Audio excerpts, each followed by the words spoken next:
अस्सलाम वालेकुम पाकिस्तान, मैं हूं मलिया Hashmi and you watching my YouTube channel. नाज़रीन, बात करेंगे आज की ताज़ा तरीन डेवलपमेंट्स पर। एक तरफ शहबाज गिल साहब जो कि वज़ीर आज़म इमरान खान साहब के मुआविन ख़ुसूसी हैं, उन पर जो स्याही फेंकी गई और अंडे फेंके गए, जिस तरह की बदतमीज़ी उनके साथ की गई, और उसके बाद नून लीग का क्या इस पर रिएक्शन था, किस तरह से वो डटे रहे अपनी इस हरकत पर, और दूसरी तरफ शहबाज गिल का क्या रद्द अमल था, उस पर भी बात करेंगे। और ये भी कि ये सारा प्लान क्यों किया गया और इसकी क्या वजह है।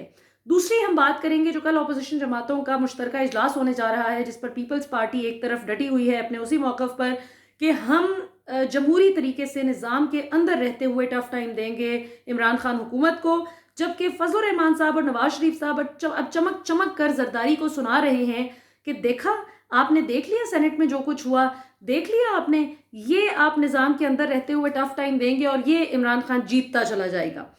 हम स्ट्रीट एजिटेशन के बगैर इमरान खान की हुकूमत को नहीं गिरा सकते। अगर हमने सड़कों पर बदअमनी ना फैलाई, मुल्क में अफरा तफरी ना फैलाई, तो फिर इमरान खान 5 साल अपने कंफर्टेबली पूरे कर जाएगा और हम इसी तरह से केसेस का, करप्शन केसेस का सामना करते रहेंगे। जबकि जरदारी साहब आज भी उस बात पर कायम है, और अब चूंकि इनके दरमियान एक रिफ्ट भी पैदा हो चुकी है, जो इनके वोट टूटे हैं, 7 वोट, अगरचे गिलानी साहब के नाम पर वो ठप्पे लगे, लेकिन चूंकि तरीक़ेकार सही फॉलो नहीं किया गया, जो वाज़े तौर पर बताया गया था कि आपने उस सर्कल के अंदर अपनी मोहर लगानी थी, तो जानबूझकर प्री प्लान तरीके से गिलानी साहब के 7 वोट ज़ाया किए गए, और जिसने भी करवाए वो वोट ज़ाया हुए। और जो अब हामिद मीर साहब में बहुत फ़नी बात मुझे लग रही थी 2 दिन पहले, जियो पर वो क्या है प्रोग्राम, नया पाकिस्तान, शहजाद इकबाल का, उसमें माशाल्लाह बैठ के फरमा रहे थे कि नहीं नहीं नहीं, अपोजिशन जमातों की आपस में कोई लड़ाई नहीं हुई, ये बड़े खुश हैं आपस में, इनका कोई मसला नहीं है। वो तो पीपल्स पार्टी के अपने ही सेनेटर्स जो हैं उनसे सही मोहर नहीं लगी, और इसमें उन्होंने अली कासिम गिलानी का भी नाम लिया कि जी गिलानी साहब का एक बेटा और पीपीपी की जो टॉप लीडरशिप थी, उनको शक था कि शायद गिलानी साहब को वोट ना करेंगे 7 सेनेटर्स, लिहाजा इन्होंने पीपल्स पार्टी के उन 7 सेनेटर्स को कहा कि आप अपने गिलानी साहब के नाम पर ठप्पा लगाएं ताकि हम वो पर्चियां पहचान सकें कि आपने गिलानी साहब को ही वोट किया है। बंदा पूछे कि आपको तो आइदर वे पर्चियां नहीं मिलनी थी, वो पर्चियां जो वोट के बैलेट पेपर्स थे वो तो प्रिजाइडिंग ऑफिसर को मिलने थे, वो कि पीपल्स पार्टी को तो नहीं उन्होंने तोहफे में पेश कर देने थे कि ये गिलानी साहब को वोट पड़ा है तो ये लें जी, आप अपने रिकॉर्ड के लिए अपने पास रख लें। इस किस्म की नॉनसेंस हम बहुत से और भी लोगों की तरफ से सुन रहे हैं। पीपल्स पार्टी खुद कभी भी ये हरकत ना करती, इतने वो बेवकूफ़ नहीं है। ये वाला जो प्रोपोजिशन है, इट मेक्स मोर सेंस कि मरियम और फजल रहमान साहब को वारा नहीं खाता था, बिलखुसूस नून लीग को ये बात वारा नहीं खाती थी। ये चीज़ उनको हजम करना मुश्किल था कि गिलानी साहब अगर चेयरमैन सेनेट बन जाएं तो फिर इनको निज़ाम वाली ये जो बात करते हैं इससे हिलाना बिल्कुल नामुमकिन हो जाएगा। देखें ना, गिलानी साहब के हार जाने के बावजूद भी पीपल्स पार्टी इस्तीफों पर नहीं मान रही। पीपल्स पार्टी इनके लॉन्ग मार्च में बहुत ज़्यादा लंबा चौड़ा साथ देने के लिए तैयार नहीं है। जरदारी कल भी ये कहता था, आज भी, कि भाई आप जलसा करने कर लें, उसमें हम भरपूर शिरकत करेंगे, लेकिन ना हम इस्तीफे देंगे, ना हम ये लॉन्ग मार्च वाली नॉनसेंस में पड़ेंगे, क्योंकि इन चीज़ों का फ़ायदा नहीं होता। पब्लिक सपोर्ट हमारे साथ है कोई नहीं। इमरान खान के साथ लोग निकल आते थे, उसको बुनियाद बनाकर आप अपने प्लान ना इस तरह के बनाएं। इमरान खान के साथ लोग हमारी करप्शन के खिलाफ निकलते थे, हमारे साथ लोग हमारी करप्शन को बचाने के लिए क्यों कर निकलेंगे। तो ये बड़ा इंपॉर्टेंट पॉइंट है। फिर खास तौर पे अगर ये महंगाई की बात करते हैं कि जी महंगाई की वजह से लोग निकलेंगे, वो भी हमने देखा कि आज उस्मान बुज़दार ने ऐलान किया है कि 25 शबान से लेकर ईद तक 313 ऐसे वो सेंटर्स बनेंगे, जिसे आप क्या कह सकते हैं, पॉइंट्स बनेंगे, जो 7 अरब रुपए की सब्सिडी की बदौलत ये बन रहे हैं, जहां पर सस्ता तरीन इनको आटा, चीनी, फल, सब्जी, अशिया खुर्दोनोश मिलेंगी। तो जाहिर है पंजाब से आप अगर लोगों को निकाल सकते, बंदे तोड़ सकते तो तोड़ लेते। अब ये कि अगर उनकी महंगाई का इशू भी रिजॉल्व करने जा रही है हुकूमत, पेट्रोल की, गैस की, और ये वाली कीमतें भी नहीं बढ़ रही, तो लोग किस मोटिवेशन के तहत निकलेंगे। जरदारी की बात बहुत अकलमंदाना है, वो सही समझते हैं सियासत को। उन्होंने कहा कि नहीं, आप ये नहीं करें, लेकिन मरियम, नवाज शरीफ साहब और फजल रहमान साहब ये एडमेंट हैं कि हम स्ट्रीट एजुटेशन के बगैर नहीं जाएंगे। और आज आपने मरियम की अगर वो बयान भी सुना हो, जो माशाल्लाह से एक तो पता नहीं हमारा कैसा निज़ाम है कि यहाँ पर कॉन्विक्ट्स, मुजरिम जो कि ज़मानत पर बाहर हैं और ये कहकर कि वालिद साहब की तीमारदारी करनी है, वालिद साहब इंग्लैंड बैठ के आराम से पाकिस्तान के कौमी सलामती इदारों को धमकियाँ दे रहे हैं और बेटी साहिबा उनकी तीमारदारी का कहकर निकली हैं और उल्टा पाकिस्तान की रियासत को आंखें दिखा रही हैं और बाकायदा धमकियाँ दे रही हैं। वो खैर से अपनी वो कॉन्विक्ट साहिबा प्रेस कॉन्फ्रेंस कर रही थी जिसमें उन्होंने फरमाया कि हम मनाने की कोशिश करेंगे कल के इजलास में और कल फैसला हो जाएगा कि कौन सी पार्टी कहाँ खड़ी है। अब ये बहुत इंपॉर्टेंट जुमला है, कौन सी पार्टी कहाँ खड़ी है का मतलब ये है कि उनको पता है कि पीपल्स पार्टी हरगिज़ उनके ये इस्तीफे देने वाली ये जो लूज शॉट है ये खेलने के लिए तैयार नहीं है। इसके बाद नाज़रीन बात करते हैं ज़रा शहबाज गिल साहब वाले इशू पे। देखिए बड़ा अनफॉर्चुनेट है जो कुछ हुआ, क्योंकि शहबाज गिल ज़ाहिर है कि बड़ा हार्ड हिटिंग बयानिया उनका होता है, रिस्पांस भी बड़ा हार्ड हिटिंग होता है उनका जब फेक न्यूज़ चलाते हैं ऑपोजिशन वाले। आपने देखा कि पिछले 2.5 साल में जब से इमरान खान की हुकूमत आई कितनी फेक न्यूज़ चली, और बल्कि मेरा तो जर्नलिस्टिक करियर भी 2.5 साल हो गए हैं। मतलब जितना टाइम इमरान खान की हुकूमत को हो गया है मुझे तकरीबन उतना ही टाइम हुआ है जर्नलिज्म में आए हुए, और मुझे नहीं याद पड़ता कि मुझे कोई इंटरेस्टिंग टॉपिक पे काम करने का कोई वक्त मिला हो। आए दिन फेक न्यूज़, गलत खबरें इतनी होती हैं कि उन्हीं का रिबटल देते देते सारा टाइम निकल जाता है। मुझसे बेहतर और कौन समझता है कि कितनी इन्होंने फेक न्यूज़ चलाई, और मैं आपको बेशुमार मिसालें दे सकती हूँ। वैसे एक मैंने इस पर किया भी था प्रोग्राम, आप सर्च कर सकते हैं यूट्यूब पे, जो मैंने वो किया था कि हामिद मीर साहब के को 25 या 30 झूठ मैंने आपको बताए थे और सिर्फ 1-1.5 साल में बोले हुए। अभी पिछले जो 8-10 महीने के वो भी काउंट नहीं किए बीच में।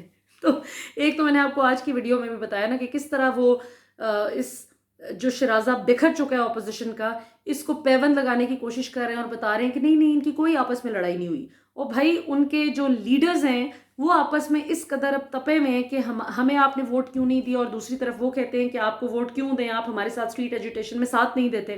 बहरहाल जी, शहबाज गिल पे एक तो जो स्याही फेंकी गई, जिस तरह से अंडे फेंके गए, और उसके बाद जिस बेशर्मी से इसकी मुमासलत कायम की जा रही है एहसन इकबाल साहब को जो जूता पड़ा था उसके साथ, के देखें जी पीटीआई के कारकुनान ने एहसन इकबाल को जूता मार दिया और शहबाज गिल ने यहाँ पर स्याही और अंडे खा लिए नून लीग के कारकुनान से, तो हिसाब बराबर हो गया। तो या मियाँ साहब को भी तो जूता पड़ा था ना, फलां को भी तो जूता पड़ा था। ओ भाई, मियाँ साहब को जो जूता पड़ा था वो पीटीआई ने नहीं मारा था। वो जूता मुझे याद है कि उस वक्त वो तहरीक लब्बैक वाले वो थे, जो जाहिर है कि नामूस रसालत वाला वाक़या वो इशू था और दीगर उनके कंसर्न्स थे, जिसकी वजह से मैं ये नहीं कहती कि जूते मारना जायज़ है। मैं ये नहीं कहती, भले तहरीक लब्बैक वाले हों, पीटीआई वाले हों, नून लीग कोई भी हो, मैं ये हरगिज़ नहीं कहती कि जूता मारना किसी भी चीज़ का हल है। लेकिन मैं सिर्फ just to set the record straight मैं ये बताना चाहती हूँ कि लोगों को वो नामूस रसालत वाला जो इशू था उस पे ज़रा उनको कंसर्न था, जिसकी वजह से वो किया गया। और उसके बाद आपने देखा कि नारा भी वो लगाते थे लब्बैक का। तो बात ये है कि अभी भी जो ये हुआ, हमने देखा कि वोट ऑफ कॉन्फिडेंस वाला जो था इमरान खान साहब का उस दिन, अब वो जाहिर है पीटीआई के सपोर्टर्स वोटर्स के लिए या ओवरऑल पाकिस्तानी अवाम के लिए, मैं तो देख रही थी कि इतने इतने न्यूट्रल सहाफ़ी जो बिल्कुल न्यूट्रलिटी के नाम पर, बल्कि न्यूट्रल भी नहीं मैं कहूँगी, बेहिस सहाफ़ी जो न्यूट्रलिटी के नाम पर गलत को गलत और सही को सही कहने की जुर्रत नहीं रखते, सिर्फ इस डर से कि यार हमारी शाम की पार्टीज़ डिस्टर्ब हो जाएंगी, हम शाम को जो खानों पे जाते हैं, रातों को हम पार्टीज़ पे जाते हैं, हम मिलते हैं डिनर्स पे, तो ये ना हो कि फिर हम किस मुंह से इन लोगों के साथ चिल करेंगे, शुगर लगाएंगे, हम कैसे इनके साथ गपशप लगाएंगे। फिर हमारे जो फॉरेन टूर्स हैं जो इनकी वजह से अरेंज होते हैं, बहुत सी ऐसी कॉन्फ्रेंसेस होती हैं जो हमारी, ज़ाहिर पुराना सारा निज़ाम तो इन्हीं के हाथ में था ना, तो ये इनके सारे कॉन्टेक्ट्स हैं पूरी दुनिया में। तो ये कि हमारी ऐश मौज रुक जाएगी अगर हम इमरान खान की हुकूमत जो ना चाय बिस्किट से आगे जाती है, ख़ुद तो कुछ देती नहीं, तो ये लोग जो हुकूमत में ना होते हुए भी अपने कनेक्शंस की बुनियाद पे हमें जगह जगह भेजते हैं, तो हमारी बहुत सी ऐश मौज बंद हो जाएगी इन पर खुलेआम तनकीद करने से। वो उनमें से भी अक्सरियत उस दिन बोल पड़ी थी कि इंशाल्लाह इमरान खान जीत जाएंगे, इंशाल्लाह कोई मसला नहीं।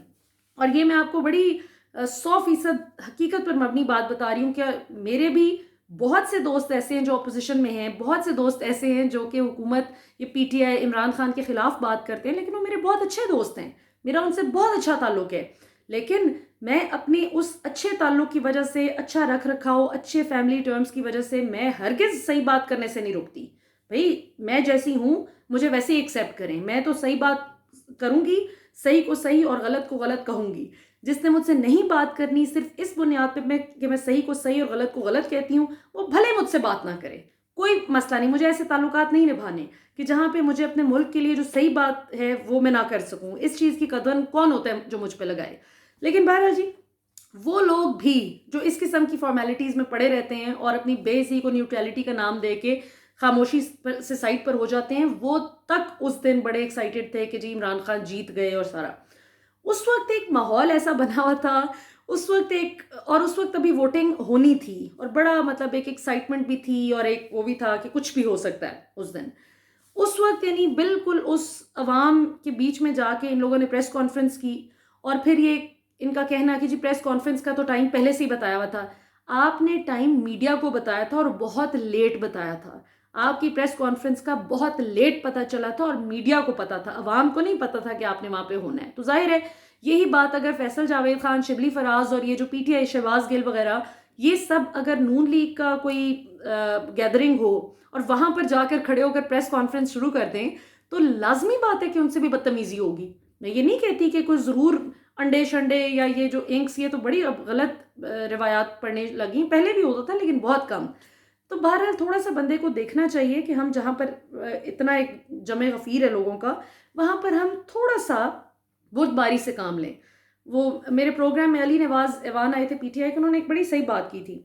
उन्होंने कहा कि हमारे तो देखें, हम तो उस मुआशरे में रहने के आदी हैं कि जहाँ पर साथ वाले गली में तंबू लगा हो या किसी के घर कोई खुशी, कोई गमी कुछ भी हो, तो अगर रास्ता बंद हुआ हो तो हम कभी आवाज़ नहीं उठाते और हम रास्ता बदल लेते हैं।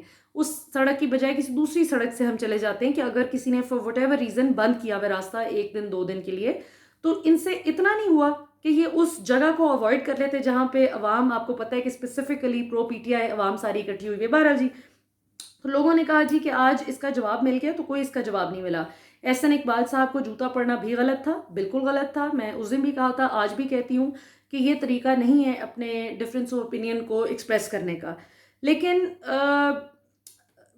आज जो कुछ हुआ, और ये इस पे कई रिपोर्टर्स का कहना है कि अता तारड़ और अज़मा बुखारी, ये तो इनका नाम है अज़मा बुखारी एक्चुअली, तो ये अज़मा बुखारी और अता तारड़, ये कहा जा रहा है कि इस पूरे मॉब को लीड भी कर रहे थे। और फिर अज़मा बुखारी साहिबा का वो मैं देख रही थी कि एक उनका क्लिप भी चल रहा था आज टीवी पे बार-बार के क्या था कि पता नहीं तमाशा लगाना, ये पता नहीं हालात ख़राब करना मेरे लिए कोई मसला नहीं है। और यही अज़मा बुखारी साहिबा नवाज़ शरीफ साहब के बारे में क्या कहा करती थीं, ये चलें आपको अगले प्रोग्राम में बताऊँगी। मैं आपको बताऊँगी इंशाल्लाह अगले प्रोग्राम में। ये मेरे सामने है वीडियो, लेकिन आपको अगले प्रोग्राम में इंशाल्लाह बताऊँगी। अभी बहुत वक़्त हो गया इसके लिए। तो बात सिर्फ़ इतनी है कि शहबाज़ गिल ने जो इसका रद्द-ए-अमल दिया है, वो बहुत स्ट्रॉन्ग रद्द-ए-अमल था, जिसमें उन्होंने कहा कि पंजाबी में पूरा उन्होंने अपना रिस्पॉन्स दिया। उन्होंने कहा कि मैं जट्टां दा पुत्तर हाँ और मैं हटूँगा नहीं। किसी ने पूछा कि आप मरियम को इस पे मतलब बुक करेंगे इस मसले के लिए कि मरियम ने इनको इंस्टिगेट किया है? तो शहबाज़ गिल ने कहा कि मैं तुहानू दस्सिया है कि मैं जट्टां दा पुत्तर हाँ ते जट ज़नानियां ते पर्चे नहीं कटांदे, यानी ख़वातीन पर पर्चे, ख़वातीन के ख़िलाफ़ केस नहीं करते जो जट होते हैं। तो एक तरह से उन्होंने थोड़ा-सा मरियम को खींचा भी और अपनी गुफ्तगू में उन्होंने कहा कि आप आइंदा इस किस्म की आपने हरकत की, आज मैं कुछ नहीं कर रहा, मैं वो नहीं हूँ कि कहूँ कि जी आप 1 थप्पड़ लगाएँगे तो मैं 10 लगाऊँगा, लेकिन अगली दफ़ा आप ये करेंगे तो मैं आपके जाती उमरा जो आपका घर है, उसके सामने आके मैं प्रेस कॉन्फ्रेंस करूँगा और अगर स्याही आपने फेंकी तो फिर आपके घर के पानी से मैं अपना मुँह धोऊँगा। सो आज मुझे बड़ा अफ़सोस हो रहा था वैसे देख के, शहबाज़ गिल साहब को आई इन्फेक्शन हो गया लेफ़्ट साइड पे, जो उनको वो इंक लगी है तो उसकी वजह से उनकी आँख में इन्फेक्शन हो गया है। वो गए हुए थे आज, उन्होंने अपना चेकअप वगैरह का मैंने देखा वो चल रहा था सारा मीडिया पे भी, मेयो हॉस्पिटल में ग़ालिबन उन्होंने अपना चेकअप भी करवाया है।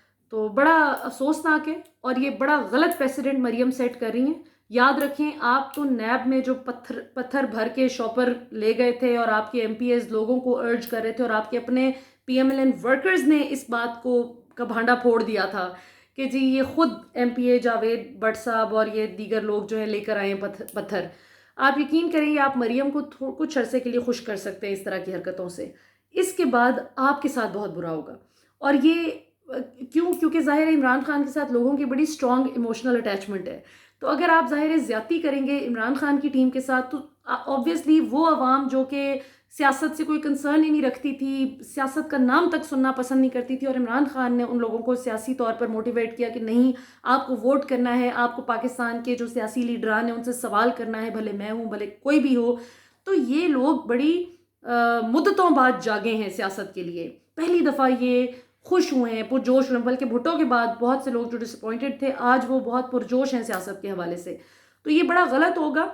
पाकिस्तानी अवाम को एक बनकर सोचना है। ये सियासी लीडर्स आते और जाते हैं, ख़ास तौर पे ये जिनकी लंदन, तो क्या पाकिस्तान में भी कोई प्रॉपर्टी नहीं, छींक भी आ जाए तो पाकिस्तान से बाहर इलाज कराने लंदन अमेरिका जाते हैं।